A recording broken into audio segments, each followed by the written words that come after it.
The first question that Vicki gave me was how did we start the Conflict Center?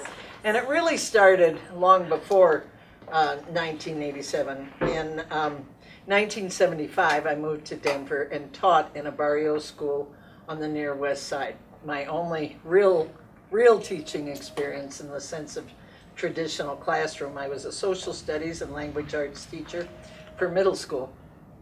And it was a hoot and a holler because they'd gotten rid of 2 teachers before they hired me, and I was a brand new teacher, no experience, just graduated from college at the ripe old age of 33, I think, 32, I don't know, and had moved to Colorado, and I was a single parent with 3 kids, so it was a whole new world for me, and then had these wild and woolly kids that had run out 2 teachers. So it was quite a thrill starting your teaching that way. But I absolutely loved it and really had a good faculty to work with that really taught me how to teach. You know, in education school, you learn your subject matter and you learn all the theories of education, well, some of the theories of education, but you really don't learn to teach till you teach. And it's an experience that's humbling for every beginning teacher, and it was for me. But anyway, at presentation, the second year I was there, we began to see dramatic increases in levels of violence, and even back then. And it just, there were more fights in the school, there were more fights on the playgrounds, physical fights. There was a lot more verbal violence, and it was increasing. And the third year, we said, you know, this is not what we are taking these fabulous salaries for. At that time, I think I was making $6,000 a year teaching full-time, and then as a volunteer doing evening classes for parents, you know, and that was my full payment for all of that, was $6,000 a year. And we said, we aren't taking these big salaries just to referee. We got to do something. And we tried to figure out what we could do as a faculty and staff, and we had a good principal that really encouraged people to think, and we had some really strong educators that had been teaching for several years. And so, as a group, we collectively came up with the idea of doing an interpersonal understanding program, and we named it that just out of the blue because we didn't have any other language for it, that we wanted kids to get along better. And in that program, we taught communication, cooperation, and conflict management. We made up the term conflict management because we wanted them to learn how to handle their hassles without violence. And so that term wasn't used in those days, and we just made it up for our little program. And we made up the curriculum because there were no affective education materials. About that time, Magic Circle started, and that was the first that I ever saw of printed materials that were affective. But that was much more about feelings and not so much about process for solving. So we made up a lot of conflict management stuff because that's the underlying reason we were doing this program. And because I was the newest faculty member in that school, they said, oh, we can let Liz do that class and we can get a social studies teacher, because we couldn't hire an affective education specialist. We didn't even know those words, and there certainly weren't any teachers prepped for that at that time.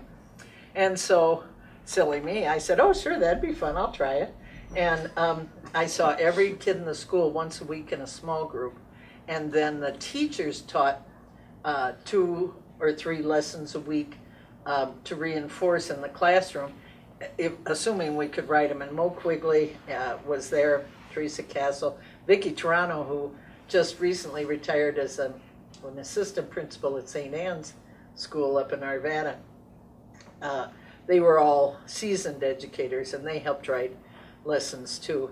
And I'd feed them the situation, we'd brainstorm what else could they do, what else could we teach, and we'd make up something, and then we'd write a lesson about it. And that's the way the first lessons began, before any conflict management curriculum were ever developed in the country that we could find anywhere.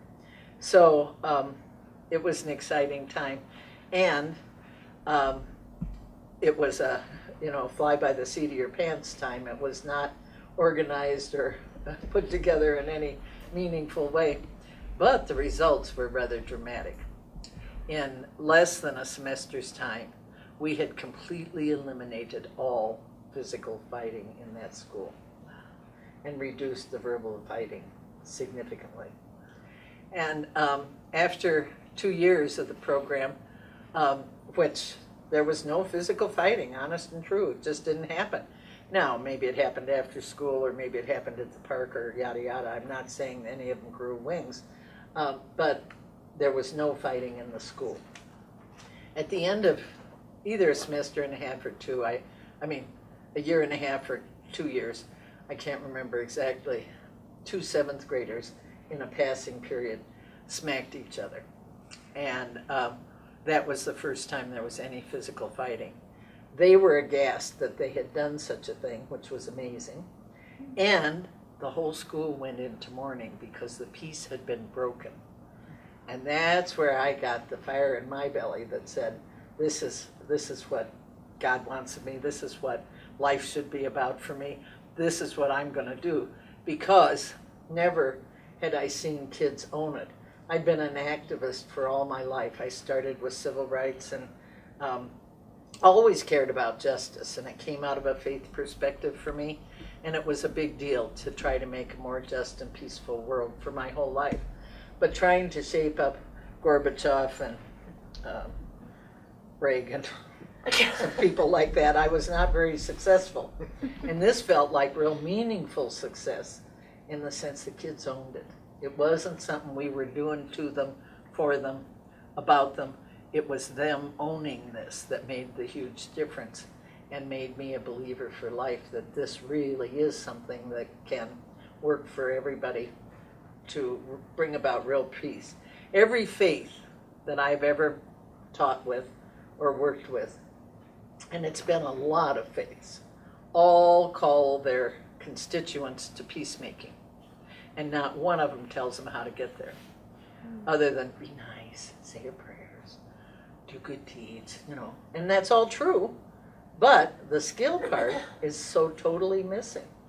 And so that's the part that the Conflict Center provides, and that's the part that we provided at the presentation school.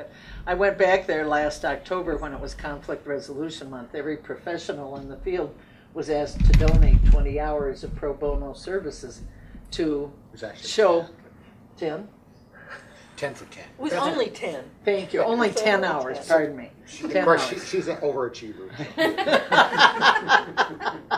So anyway, I called there not knowing the small world that Denver is, and left my name on a message machine saying, it's Conflict Resolution Month, and I'm going to do a free program for a school, and I'd like to do it at presentation if you want it.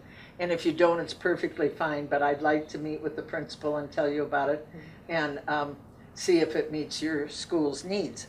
And then I get this call back from the principal, and she said, is this the Liz Loescher I know from the Conflict Center? And she was a DPS principal for years and years. I did 3 different school programs under her. Maria Elena Chavez, did you ever know her? She was before your time. Vicki does and Ron does. But anyway, she was on our board, and she also was a principal in several Denver public schools and a longtime teacher. And so we knew each other well, and she was thrilled to have the program. And it was just like a Reading for Peace program that some volunteers and I did for them in the fall. And then, of course, once you get in the door, they don't want you to ever leave them. And so we're doing playground conflict managers now. And it's just volunteer stuff that I'm doing there, but to help them finish up the year. So, Lucky them. well, it's fun for me. I'm having a good time with them. Same kind of kids that were there when I started. It hasn't changed them all, but that's where the beginnings were. From there, I went to another Catholic school and duplicated that program there at St. Rose of Lima. And then from there, worked with Cornerstone Justice and Peace Center, which had 3 projects, a criminal justice project, a global education project, and then I started the conflict project there with Patty Lawless. who's still an activist in Denver now, working hard on immigration issues. And until that went bankrupt and belly up, and then we started the Conflict Center. And it wasn't just me. I mean, I was the only person that got a salary, if you can call it that, at that time. It was pretty iffy and pretty difficult at the beginning. There was no money, and I got $2,000 severance pay from Cornerstone, and that was the foundation of money to pay myself the next salary that I didn't have. And so I've never been good enough at raising funding that I had it all in a row. But with Ron's help and a lot of other people's help, Ronnie's help soon, we were able to raise lots and lots of money over the years. But that's how it started. The Cornerstone went bankrupt and closed, and I had a choice of going back to teaching or going forward with the Conflict Center, which had always been a dream to have such a place. And so, with a lot of fear and trepidation, it began. Ronnie, so tell us the steps how did it get to that you got money and then Well, we what? didn't get money for a long time. See, the thing is, foundations give money to organizations they feel are going to make it.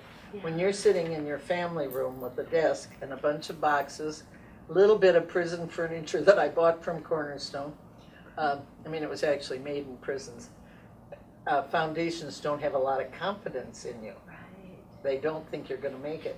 So we didn't get any money except from Hunt. Swanee Hunt Alternatives, Took a few months. was a colleague and a friend. I had been a mentor for her for parenting, and just a friend. And we went to the same church for a while, and she has Hunt Alternative Funds, which is a foundation here in Denver. And she would fund us because she had funded my work at Cornerstone and believed in the work. She published the first book, How to Avoid World War III was our first book. And it came out of my she went to a parenting workshop I did, and I showed up with papers flying in all directions, which was frequently my mode of operation, and said, Liz, you have to write a book because you got to get these papers organized. And I said, oh, sure, in my spare time, I'll do that. Count on it. Look for it on Amazon or something. Yeah. Well, she kept bugging me, and little by little, I had two volunteers. Kathy Stroh, who's still a practitioner doing conflict stuff here in Denver, lives in Arvada. She was an intern that was doing a volunteer job at Cornerstone and wanted to continue. Had to continue to get her credit. And so she went to the basement with me, and Virginia Bobeda, who was a long-time Cornerstone and then Conflict Center volunteer, and dear friend. They were the two others that started with me. And then after, as soon as we had any money, I don't know, was it the first year or the second year? The first year. Yeah. I hired Ron for, was it 1 hour. 1 hour a month? Yeah. He charged too much money in those days. Think of what it is now. We could only afford it. Highly lucrative. Did you charge $25 or $50? 25. 25 to begin with, but it went up to 50 real fast. No. Not real fast. It's just about 7 Fast by years. my opinion. He always made more money than I did in the early days. I'm sure you're not making that much now, No. $25 an hour. Well, he's not making what he's worth, believe me. But was the focus at that time classroom conflict management, school conflict it was management? anything they'd pay us to do, Anything. and that they wanted done that related to conflict. Yeah. It never was restricted into 3 projects or anything like that. It was conflict management, period. There was no anger management. We hadn't gotten smart enough to know those were 2 different things.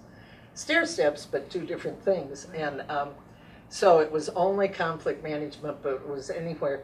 Like one of our first jobs was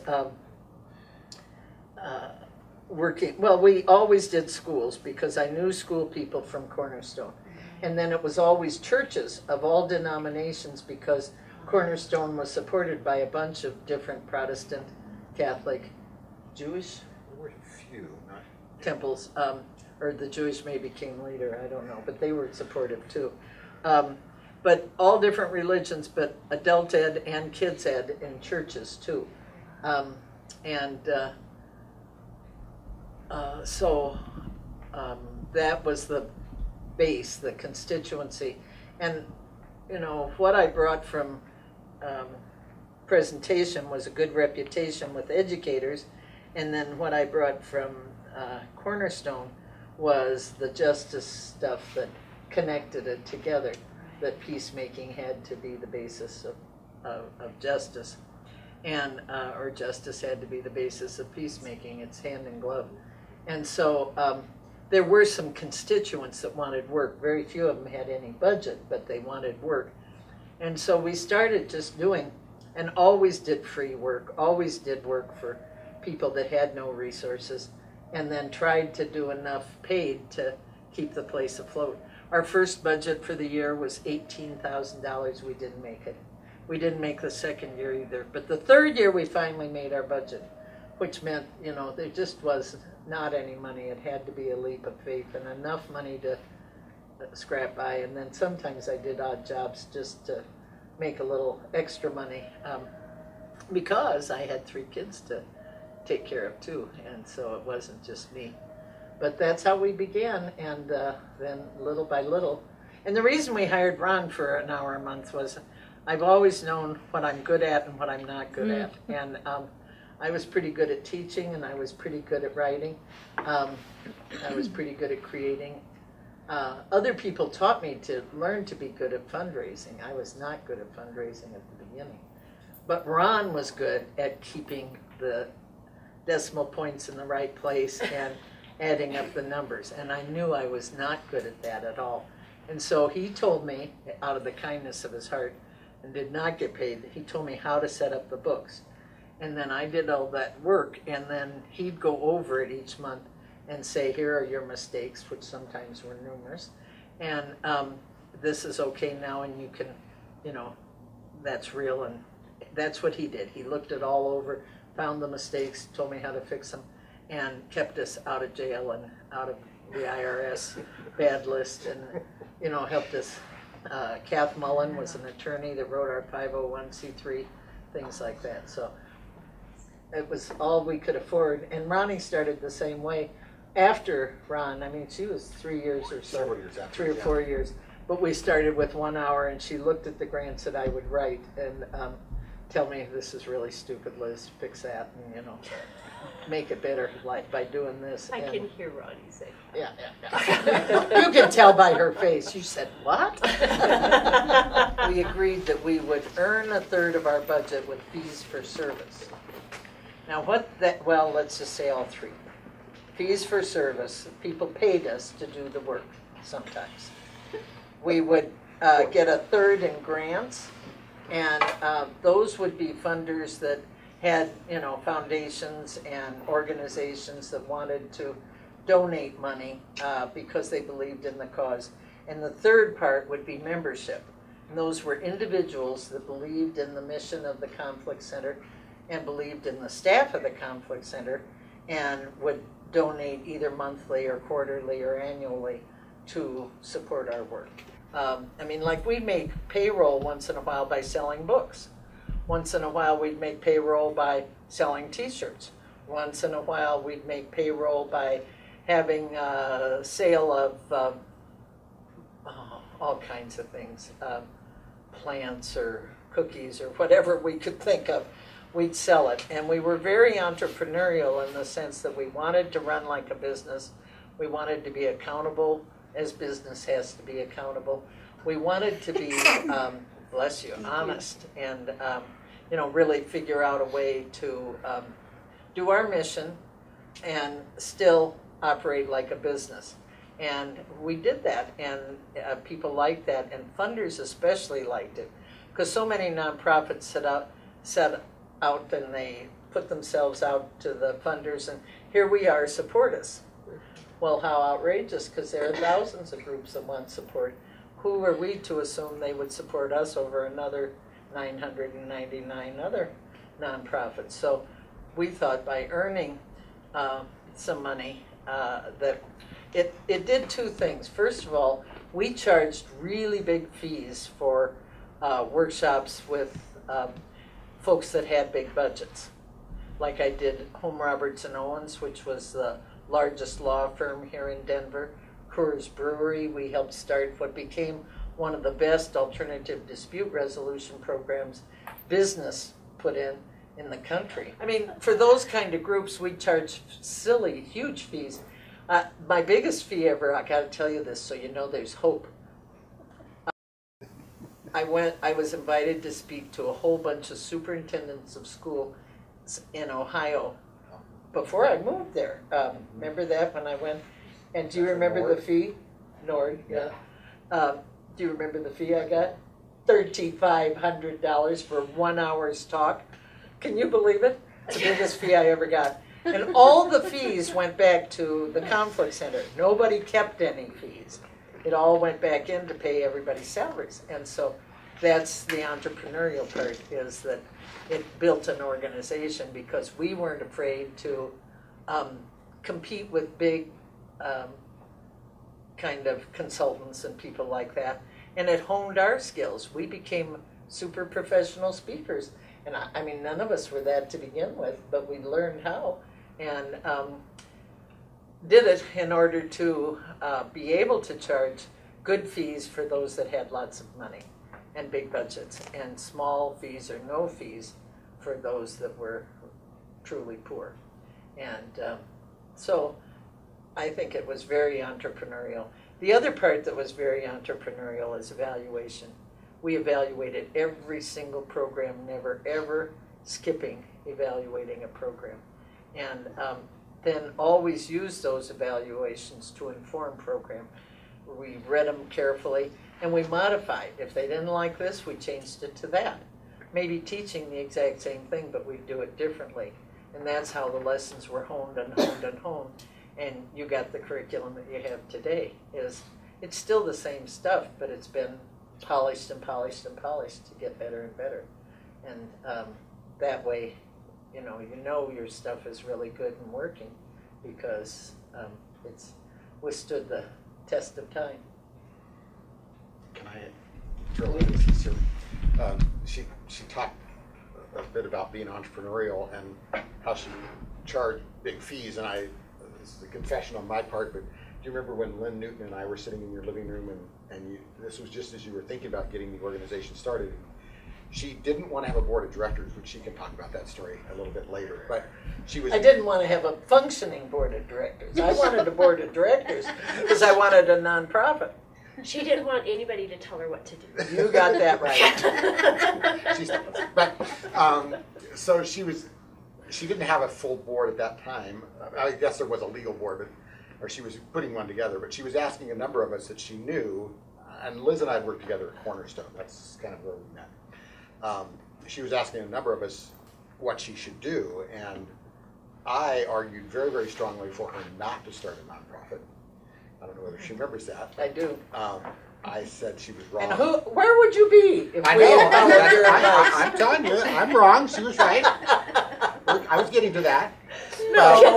No, seriously, I was. I would have been a lot richer if I had not started. What I advised her to do, because she said that she didn't know how to present to professionals, but she'd already been doing some of that, and I really argued for her just to go out and be her own consultant, much like our friend Dolores Curran, who was a speaker on the cycle. And Barb Colarosa. I didn't know Barb, but I did know Dolores, and I was saying that she should go out and just earn big fees in the corporate world, from the corporate world, and then if she came back and wanted to do something for her schools and neighborhood schools, she could just do that on the side and just kind of donate that back. And I think Lynn Newton, a friend of ours, kind of agreed with me, but luckily her own mind and advisors, convinced her to actually go ahead and form a nonprofit, which was good for me. It ended up becoming a client of mine that I went to work for, and eventually I charged too much for it, of course. We all know that. But anyway, you know, truly the story is, where would we be today if she had done what I'd suggested? You wouldn't see this facility, you wouldn't have this library that we're sitting in. You know, it would have all just been her work, and then it would, you know, she might have had some people, associates that would work with her, but it probably wouldn't have survived and lasted. And so actually, she was very wise to choose to do a nonprofit, even though she didn't take my really solid, good advice. But I've often thought about that, you know, how she was very smart. And she also says that she didn't understand finances, and that's really not true. I mean, she may not have understood all the principles of accounting, but Liz, from her days at Cornerstone, and she talks about getting a severance package, all she got was her past salary that they hadn't paid her, you know, because they didn't have the funds. And so when they liquidated... Yeah, when we worked there, oftentimes on payday, the director would call us together and say, how much do you have to have today? And then he'd go out to people that he knew that were donors and solicit the funds till he had enough to come back and give us what we had to have that day. It was not a fun place to work. It was a fun place to work for a company, but it wasn't financially. It was a mess. And so, you know, that was she really does understand finances. And the really good thing is that nobody that ever did come to work here ever worried on payday that they would have a paycheck, because Liz did know how to manage and does know how to manage and was able to really pull that together. So it was really easy to work with her because I didn't have to convince her that we had to live responsibly. I knew he was always right and I was always wrong when we would argue about money. Except I would always been real frugal. Yes. And we didn't spend, it's a joke, they say I'm more frugal than I was. We didn't spend a nickel we didn't have to spend, and there were a lot of conservation things that staff didn't always like. But there was always money in the bank to make payroll, and that was a difference because we'd both experienced that other way and knew you just can't run an organization that way. Talk about justice and peace and not practice justice to your employees. Doesn't work. And so this was a completely different model. Did we do entrepreneurial? Can you think of anything else? Should you talk about setting up boards? I mean, oh, well, the first board, yeah. The reason I didn't want a board is I'd seen several organizations with boards that didn't function very well. And they didn't do what the board's job was, and the director didn't do what the director's job was. And that I'd experienced that, and so I really was adamant that I was swimming as fast as I could, and I couldn't do any more. I was working 18, 20 hours a day sometimes, and just to try to get things done. Because the first book came out in the that came out of Cornerstone. It was so funny. Hunt Oil published the first parenting book. That was our first for sale book, remember that? And do you know Hunt, big trucks on the highway? JB Hunt. JB Hunt, those yellow ones that you see on the highway. That's Swanee Hunt's company.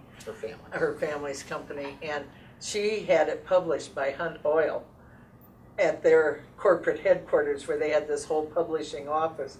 And then this big yellow truck comes up we were in a Victorian house at 9th and Emerson, and old house, and here comes the Hunt Oil truck to deliver, 500 books? Oh.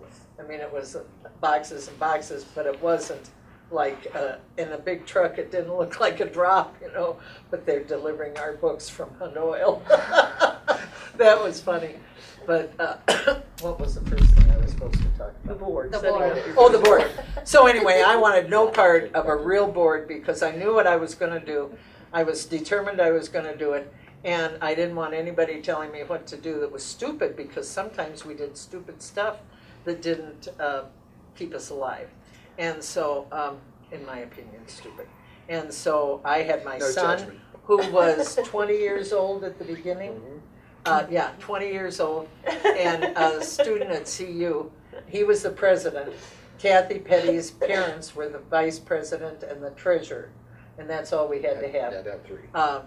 We had three, and Virginia, I think, took notes. She was the secretary or something. But anyway, that's how we started with a yes board. They would do whatever I said. I need you to sign this paper. Yes, I will. and they'd sign it, or, you know, I need you to vote on this, okay, they voted on that, yes, they all agreed with Liz. And I thought that was just fine as a way to start. Now, I knew that we needed a board to do other things. I knew what a board was and could be, I'd never seen one be one. But I was determined that I wasn't going to take a lot of hooey, because I'd given my life to a couple of nonprofits, and I had, you know, not too much reward from some of that. And I thought, this is silly. Not that I was in for the reward, but I just thought, I don't want somebody else making the decisions about my life. And so it's too scary when you have no job and 3 kids and yada yada. So that's why it started with just a yes board. And that lasted for at least 4 or 5 years, didn't it? 3 years? Jim Laurie came on pretty quickly. Well, yeah, but he wasn't president. No, but he was, but you had a board. I had a yes board for at least 4 or 5 years. Could be. And little by little, Jim and others, you know, Jim Laurie is a gift to the Conflict Center. All of you are here because of Jim and Myra and Virginia and a lot of people besides Liz that made this organization become what it was. To become Sue Haskell. I mean, just think of the powerful people that have been on the boards and done the things that needed to be done. And I did see a board that was absolutely in charge and absolutely wonderful. I never had a board that was at all against me. I never had a board that in any way undermined me or didn't support what I wanted to do. I was so darn lucky that way, but I think it was because they knew I'd quit in a minute if they didn't. And I mean, I just wasn't going to do that. I was too old and working too hard to have that. And I think we also practiced what we preached. When there was conflict, we dealt with it. We went right to it and confronted it and worked it through. We practiced what we preached, and we did as a staff and we did as board. And I hope that that's what you're still doing, because it's really critical. If you're phony baloney in the sense of, oh yes, we're conflict managers, and then behind your back you're, oh, can you believe what Ron doing from your side?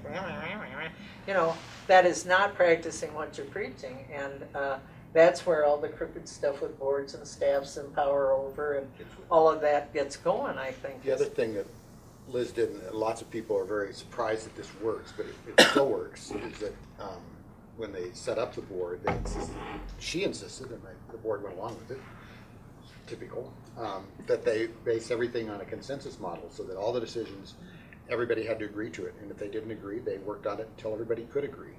Or we put it aside and waited Until and revisited it until we got to where we could all be happy. And as I recall, there was the story that I heard that the only vote that was ever taken was when it revolved around getting this building.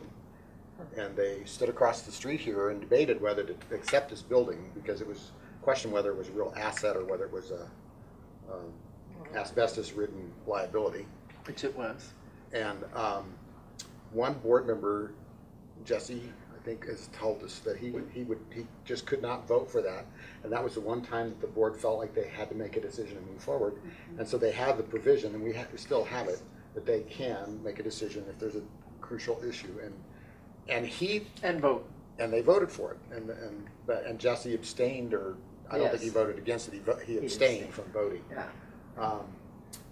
And you know, very quickly he came to realize that that was a good decision, and he supported it. I mean, he went along and. But unlike the VA, we came in on budget. I mean, can you believe that? But we still ended up with a sucky air conditioning system. Well, my brothers proposed a better one. You I know. that. She left town and They snuck it by me. the building committee put one by when she'd gone on vacation, even after she and her brother, who was an HVAC guy, had told him not to do it. It was Yeah. and it's still, to this day, is not a good system.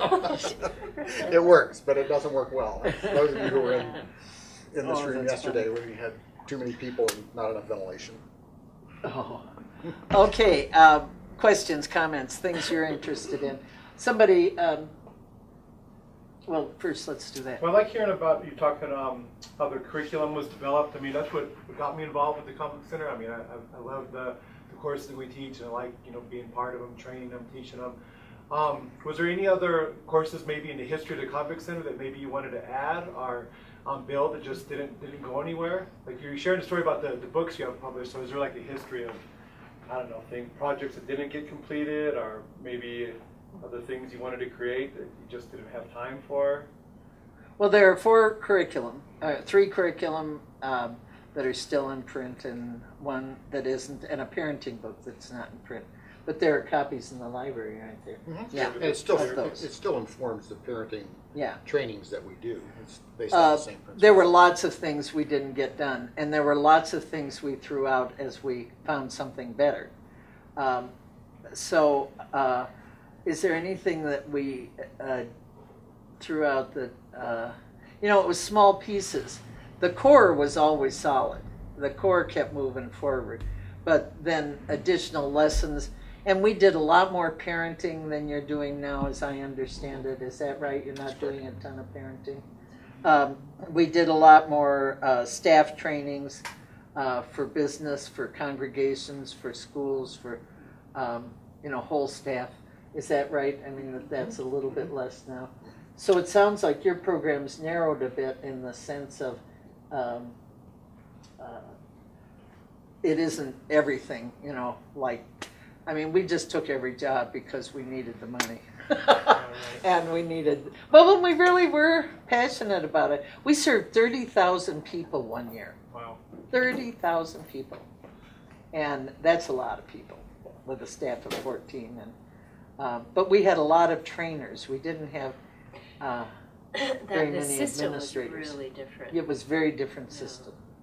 And so we could do a lot more workshops. And we just never turned anything down because we operated on a hunger model that we best do it because you didn't know whether you'd have another opportunity somewhere. Say what the core is, as you understand. What is the core of the work of the conflict?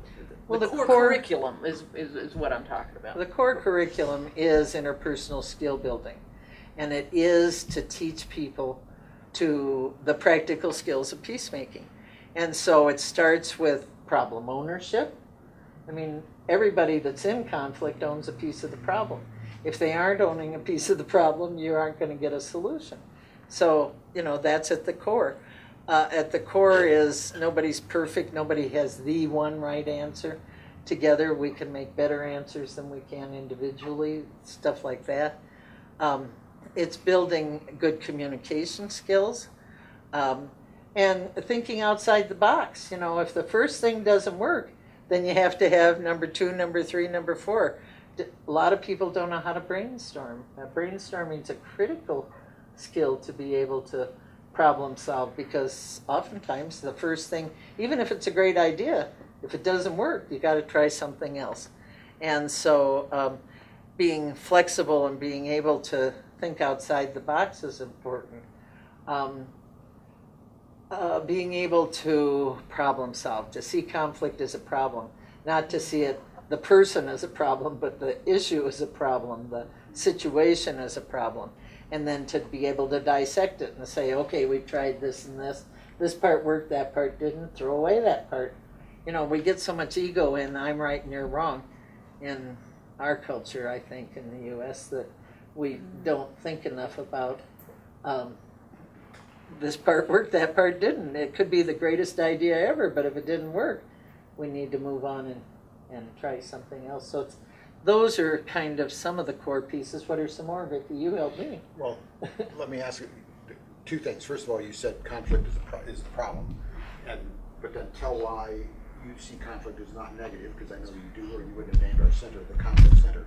That's one Oh, piece. I've heard it for 30 years. It's a dumb name. We shouldn't have that name. It's so negative. And that always tells you the person's scared about conflict.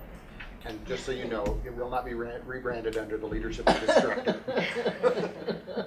Forever, I'll come back and own them. I won't do that, but There are plenty of other organizations doing everything. Stick to your niche, or you'll close it. So anyway, talk about how you see conflict, and then the other piece you mentioned, which I didn't know this, that that anger management got added later, so talk to me about that. Okay. Well, I don't think we knew about it, I mean, we knew anger, Mhm. but we just thought it was part of conflict and, didn't see it as a separate kind of thing. And I've always believed you have to teach conflict management first, because that's the communication and problem-solving stuff, and then anger management. And the clients always wanted anger management first. It's the glitzy part, and a lot of trainers train that first, but I don't think they have the success rate that we had, and so I know the other works better, and so that's why I stick to it. And always, always, always go back to, because your clients tell you what's working and what isn't. Don't do stuff that isn't, and do the stuff that is. But yeah, we started with parenting and conflict management, period, at the beginning, and then I don't know the sequence exactly, but we tried other things. We did a lot of relaxation and mind control stuff at one point. That was one of the things we let go because it was too frou-frou for people. They couldn't do it. I still do relaxation and mind control because it makes me healthier. Is there a copy of that Contrary to- curriculum around? I'd sure like to see that. Well, so the mind control's still around, and a lot of the S stuff and those kinds of things, those are, and there are pieces of it in my curriculums, but for the clients, first of all, it was other people's stuff, and original stuff is always better for the center. But it doesn't mean you don't incorporate as you go along, and with other things you learn that fit hand in glove. You always have to give credit to that, but we let that kind of stuff go because others were doing it. And that's one other thing to think about is, what do you do that nobody else does? Like the Conflict Center in Georgia is just still in its infancy and floundering a bit, but it's really moved to restorative justice much more than prevention, and they aren't being as successful as they could be if they stayed with prevention. That's my opinion, my humble opinion.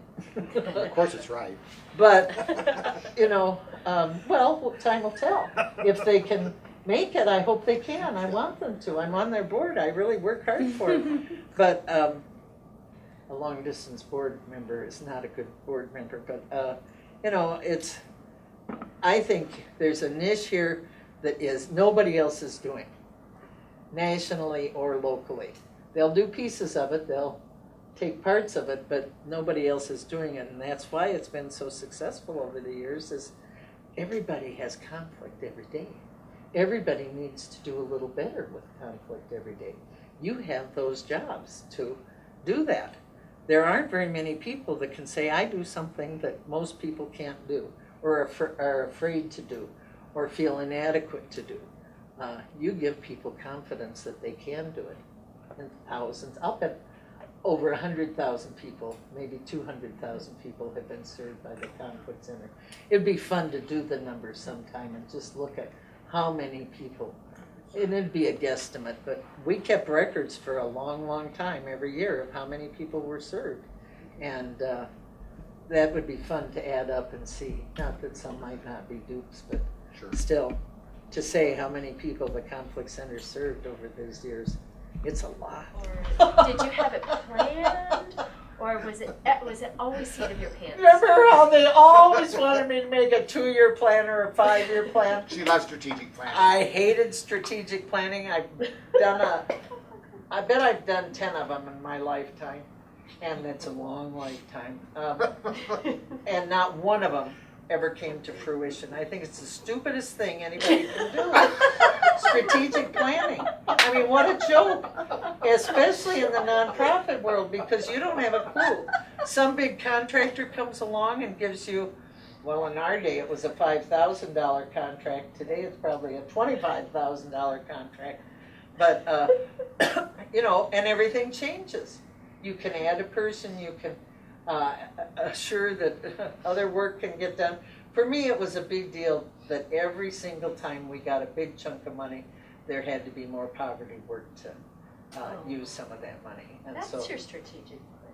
that was my strategic plan, but I could never convince them, so we couldn't write it down. It's written. We didn't write it down. It is written. We In do our write goals and objectives, we had a certain number. We always had goals and objectives. And we always had a commitment to the poor. Yeah. people living in poverty. But the volume of it and the balance of it was not written down because some board members wouldn't have thought we should do as much. When there were opportunities to make more money, money became a bigger deal than it was early on. So But it is a big deal when you have a big organization, you have to have more money. So, and so it was always just, this is what the need is coming up, so we'll hire for that. I know you never, when you were here, that there was never a decrease. No. Was there? Yeah.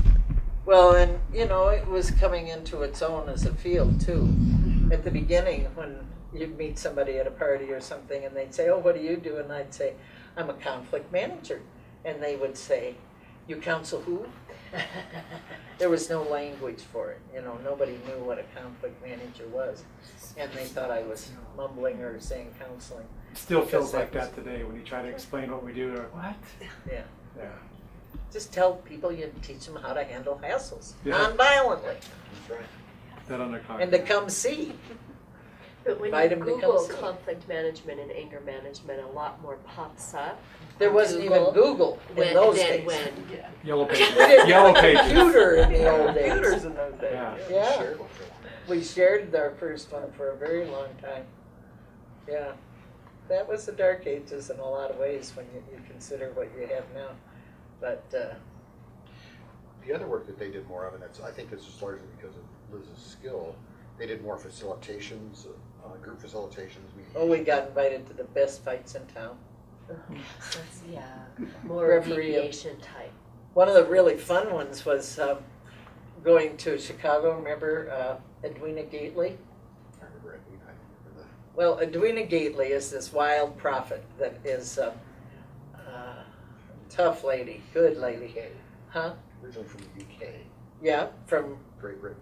England, and she started a volunteer missionary movement. And what it was to take people like Peace Corps or something like that, except it was a Catholic thing, and send them to different countries, developing countries, as a year's volunteer to do whatever work they needed to do to help the people. And it wasn't about conversions and proselytizing, it was about developing the people for quality of life. And anyway, she'd done this and started it, and it was a big movement. Had, I think, 50 volunteers each year that went out, and had 6 or 7 different countries on different continents that they went to. And so she decided, okay, that's good, I did that, been there, done that, she was gonna quit. Well, they were all in a turmoil, how are they gonna run the organization? She'd been one of these, Iron Maidens really pushing her vision forward and had done a great job. So she gathered them all in Chicago, and they came from 5 different continents and all those different countries, speaking multiple languages, many of them, and to come to Chicago, and she got somebody to donate this, I called it a mansion, it was a huge house that we went to, and everybody was cloistered there for 1 week. And they were to fight this out and come away with a plan for a board, to create a new board, because Edwina never had a board either. Two of a kind. Well, she's written poetry books, and you can read. I wonder if you have some here. You may have her books in this library, and then the, religious books too. But she's just this wild woman. And anyway, she would be bringing up all these issues and letting them all fight together during the day. And then in the evening, she would smoke and drink heavily, which I was invited to, which I thought was a riot. I only joined her in one of them, but She smoked. yeah. But anyway, that was a fun refereeing, because I didn't speak any of their languages, and trying to, when they really were mad at me, they'd go talk another language that I couldn't understand. So it was a fun facilitation, but they are still alive and well, so they survived that change. And she went on to start working with street walkers and prostitutes in Chicago and has done a wonderful mission there. But that was one of the wild ones. Just a few years ago, after the education bill split the legislature, I got to come back and work with Mary Zinn on the Colorado Democrats wanted to have a facilitation to try to mend some bridges that had been really seriously blown up during the previous session. And they realized, I mean, that's the exciting part today, is that people know that they need conflict management sometimes. They know they need to have outside help to be able to heal some of the divisions so they can work together. Nobody had a clue about that back in our dark ages when we were starting. We didn't have a clue either. But you learn as you go if you really pay attention to your evaluations and to what people are telling you. You really know what's working and what isn't, and what they need and what they don't. They'll let you know. Don't ever teach something that somebody told you should teach just because they told you should teach it. Teach what you know your clients need.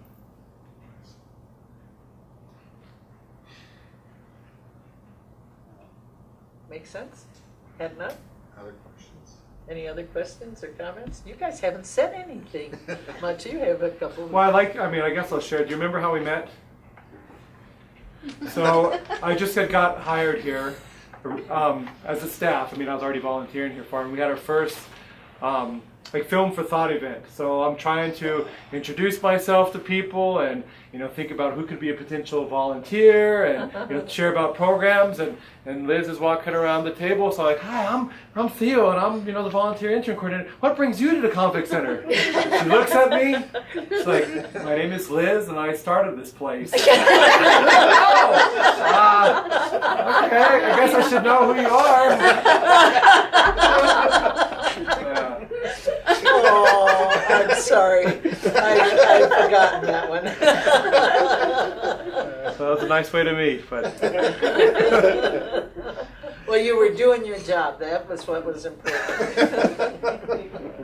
I was being a smart aleck. It's your job.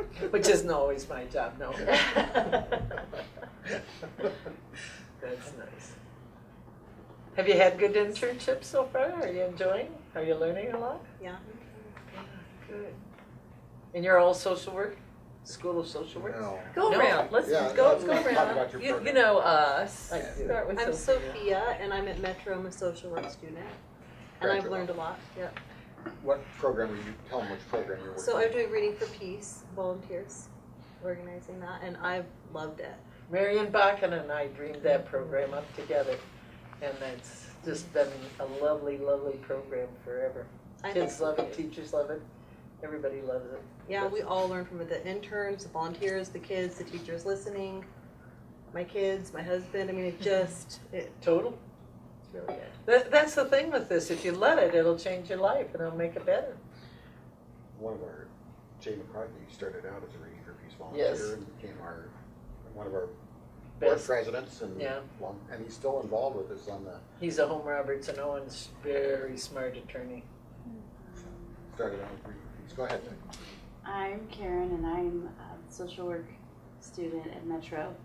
And my main placement is at Placebridge Academy and I'm the classroom support person there. And I've been doing smart parenting at Whittier, a little bit of Reading for Peace, and I've been doing the music with the Peaceful Schools program. Are you doing some So- conflict management with the parenting stuff too? A little Smart bit. parenting, Smart parenting. Smart parenting. It's the same parenting curriculum. Just a new name for From It's It's Steph? It's the same. When Tammy had it when I was there, I don't know if you saw much of her in my curriculum. It's pretty much it's real similar. Good. Yeah. I want to see it. Well, John? John, jump in. You're I'm not an intern. Well, no, it's okay. Yeah, we've already Here. talked. All right, that's fine. John. Go ahead. I'm Corey. I'm a student at DU in the International Disaster Psychology program. So my main placement's at Escuela, and I've done some smart parenting and EICDM classes and a little bit of Reading for Peace as well. Oh, nice. Yeah. Now, how does it mesh with the international? How are you feeling? I know that program fairly well. Jordan, do you know Jordan that graduated last year in that program? Jordan. Coulter? No. I can't say her last name. She's from Georgia. Yeah. Look at it snowing. Oh my it's gosh! not- I don't think it's snow. I think it's leaves. I think it's. No, it's snow. Snow's coming. Is it snow? Is it really? It's doing it a while ago.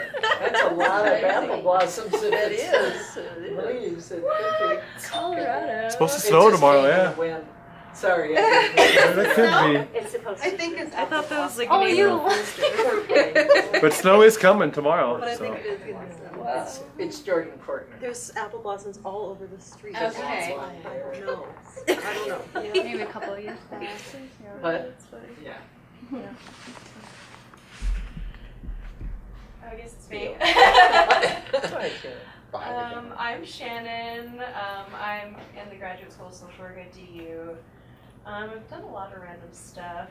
Consistently reading for Peace though, and working at Whittier and Dormore for the peacemaking and practical curriculum. Been doing a lot of video editing and prepping for video editing this quarter and last quarter. And we're gonna start one of the EICDM classes for Corey. So yeah, lots of little stuff. But I've loved it here. I'm really glad I ended up here as my internship. I'm Emily. I'm also in the MSW program at DU. I'm doing mostly social norming with Pearl, taught some Taka, and I'm also sitting on the Breakthrough Career Pathways Collaborative, where you got written in on a grant doing like employment services and Taka classes for people exiting incarceration. So that's been really cool. I'm Cassie. I'm a social work intern from Metro. Earlier I taught an EICDM class or co-facilitated. I've been at Foster primarily doing PCMs, and then I've been doing a lot of work with restorative justice at the school. Good. Has it been a good semester for you? Yeah, I've definitely learned a lot. It's my first experience with a nonprofit, so it's been exciting to learn. Different about. world. Very different world. No, it's nice to meet all of you. I would like to have a copy when you're done with it. If you Sure. could Send me one. Sure.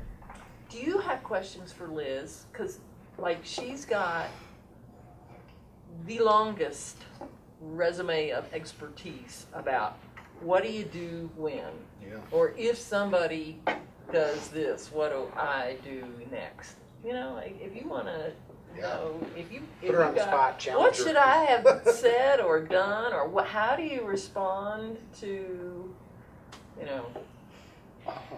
You're looking at Shannon and I have one. Which yeah. one? Okay. Which one? Which Which one? one? Which one? Tell us. Jump in. So one was when we were saying, we were talking about that there's other ways to resolve conflict, because hitting probably isn't going to be the best way to solve it. Will that build the relationship and trying to go through? And then one of the teachers overheard and said, or he said, my teacher said that I should hit because sometimes that just makes it work better. And then I think the teacher said something along the lines of, yeah, we told him that because that really did seem to solve the problem. So what would you have said if you were us in that situation? Are you out of your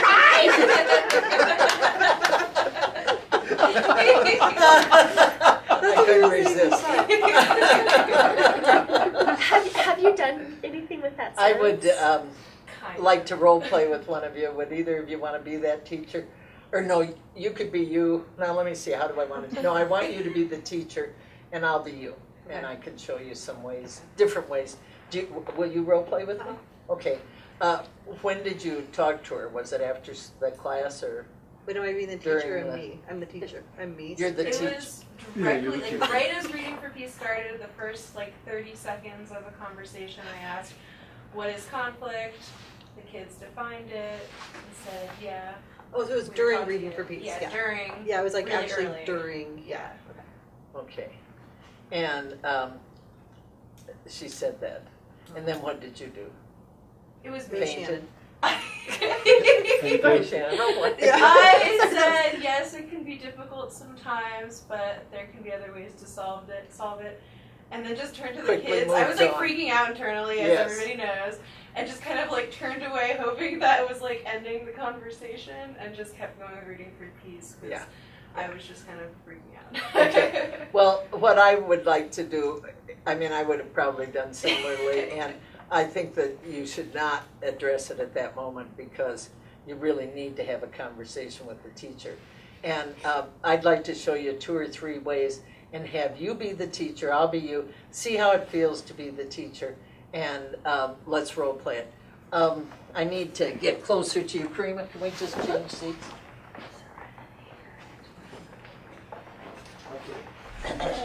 Sophia. Sophia. And I'll be Liz, but I'm really you. Okay. I appreciate you taking time to see me. I wanted to talk to you about when I was introducing the program to the kids, and you said that you encouraged fighting. That isn't okay for our program, and there's a real conflict here between us about it. And I just want to talk with you to see if we can get on the same page, because I don't want to in any way cause any problem for you and your kids. And I don't want to contradict you. On the other hand, it's a nonviolent conflict management program that we're promoting. We never ever will promote violence, and fighting is always violent. Even if it's just a smack or something, it's still a violation of one person to another. And so we really have to find some common ground here. So I'm respecting yours and you're respecting my beliefs and education.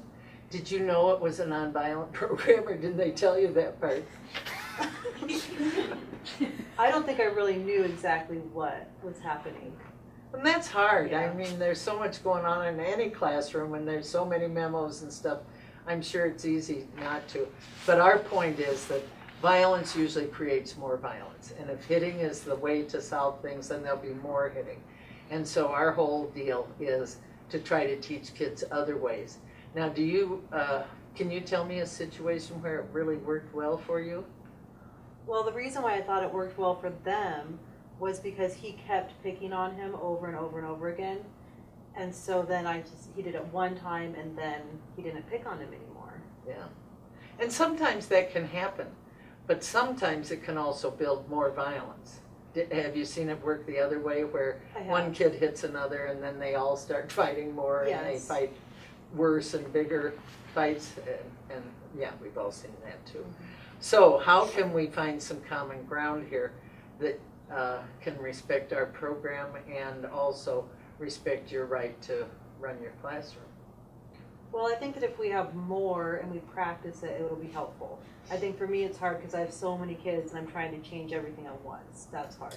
But I think as we work together, Okay, yeah. I'm more than glad to do that. I think that sounds like a really good suggestion. And then to look at really what happens after. That's always the thing.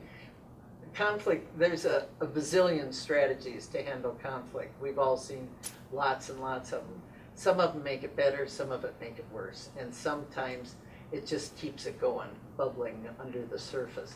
And so we really want to get to the point that it's really resolving something for the kids, that situation, no kid deserves to be bullied. But if our only tool to stop bullying is hitting, then we're going to have more bullying, and because everybody can do it. And that's why they have, no fighting rules in most schools. And so it isn't that, I think sometimes we think it's either fight or flight. You gotta be the victim and, go ahead, hit me again harder, next time, if you don't stand up to it. So I think one of the things that we both agree is these kids have to learn assertiveness where they can stand up to a bully and stop them from bullying them.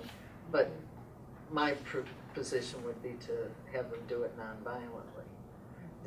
Can you support that with the kids? Yeah, that makes sense. Okay, Yeah. well, good. I'd like to do that. How's it feel being hurt? It's good. I'm feeling informed. I'm agreeing with it. I think if I were her, I'd be thinking that maybe I didn't know that myself, and so I think that there is that gap in between knowing what you should do and what you, but then having those skills in between is kind of like a desert kind of emotionally. Yeah. So it's like trying to like figure out, well, Sure. what do I do in between? And she's got 30 kids behind Yeah. her saying, teacher, teacher, you know, that want her attention. And so there's absolutely every reason to believe that and to support her and say, I'm here to help you make your job easier. But I think one of the things we get fearful about is I could never go tell the teacher that she did a dumb, you know. And that's what I was kind of doing, but trying not to make you feel dumb, trying not to have you think I'm right and you're wrong, or, you know, that it has to be my way or the highway, period. You know, I'm trying to say, where's our common ground, and still be very, very clear. Yeah. Our program is nonviolent, and we can't have fighting. And the schools all have that on paper, at least. She could lose her job for telling a kid something like that. And, you know, so it's that part of you can't give in to it, but it's really hard when you're an intern and you're, you know, just being placed by the center in that school without a whole team of people to work with, you know.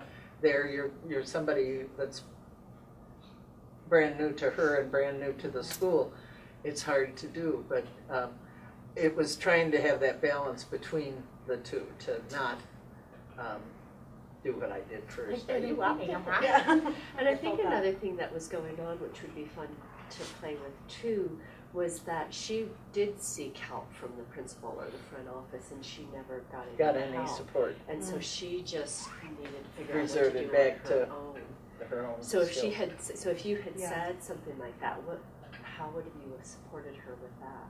If she you know, said the the school principal school- told her to, or No, they no, didn't no. respond. The school has, you know, Support. no violence.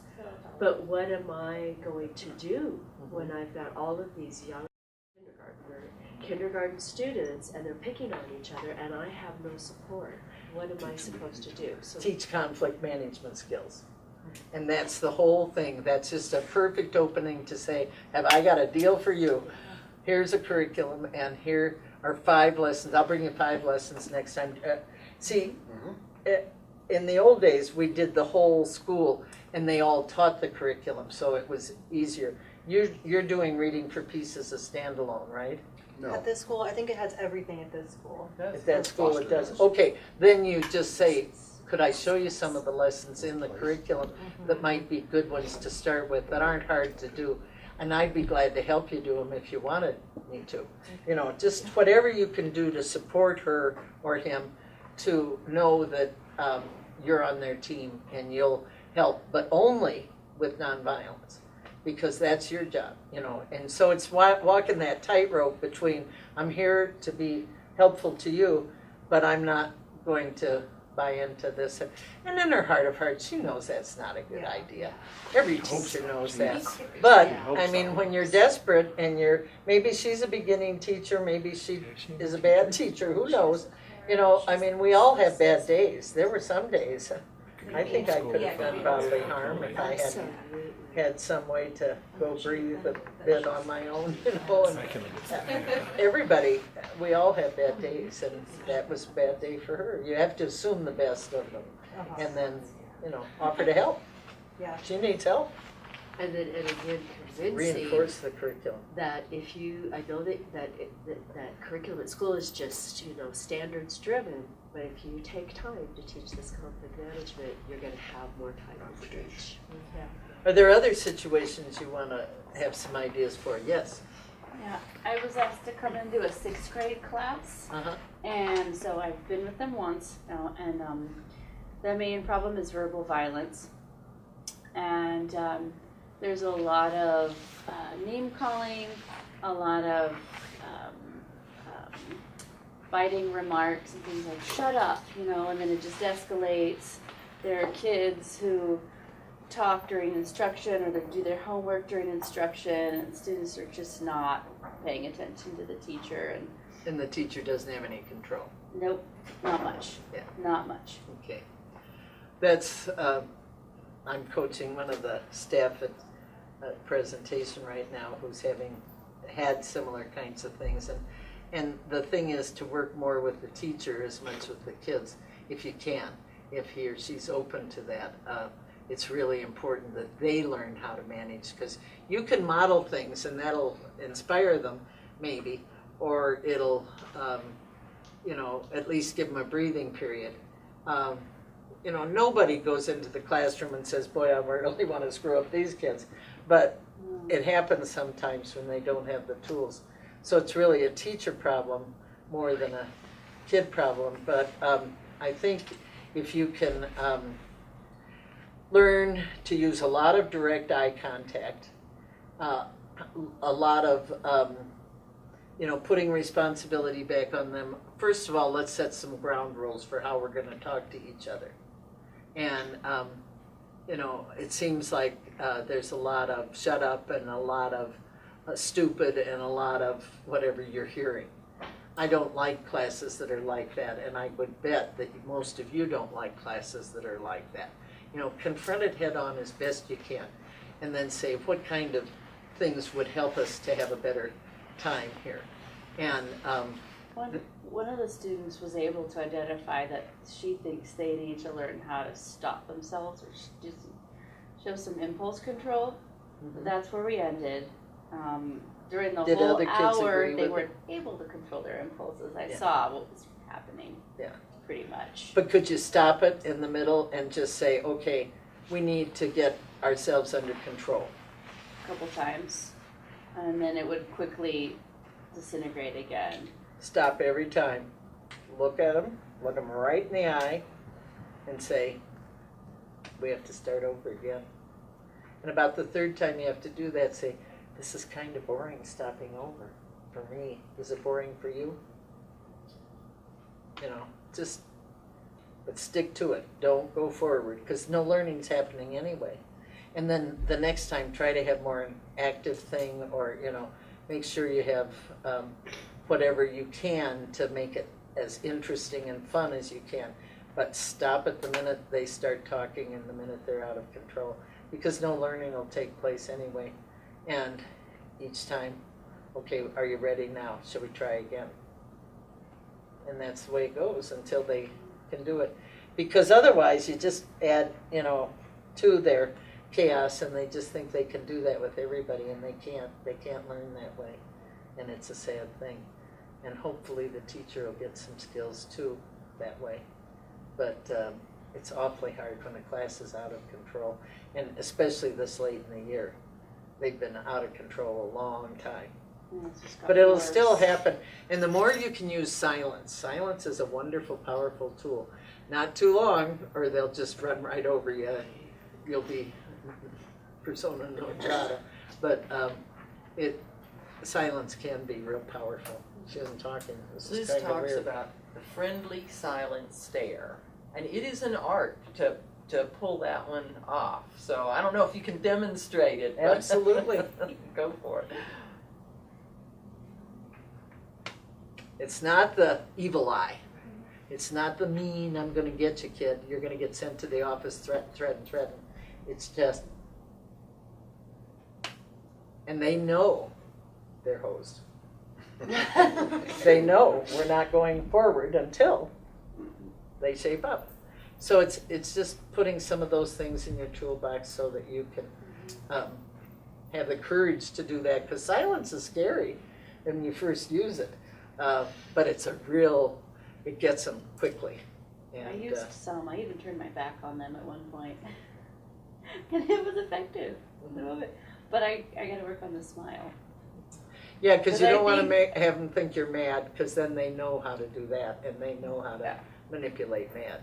But because they've had a lot of teachers mad at them. But somebody that's there and clearly wanting to have a nice time with them, and wanting to teach them something, but not willing to be abused or be ignored or be out of control. So it's hard, but it works. Thank you. Sure. We have used up our time. It's been delightful. Thank you. I love the stories and remembering the history and hearing I'm going, oh, I didn't know that. Same thing, I didn't So hear. it was like, I just oh, made it I thought so. But they were good stories. Well, I thank you all for your time and Thank you. attention. I wish you well.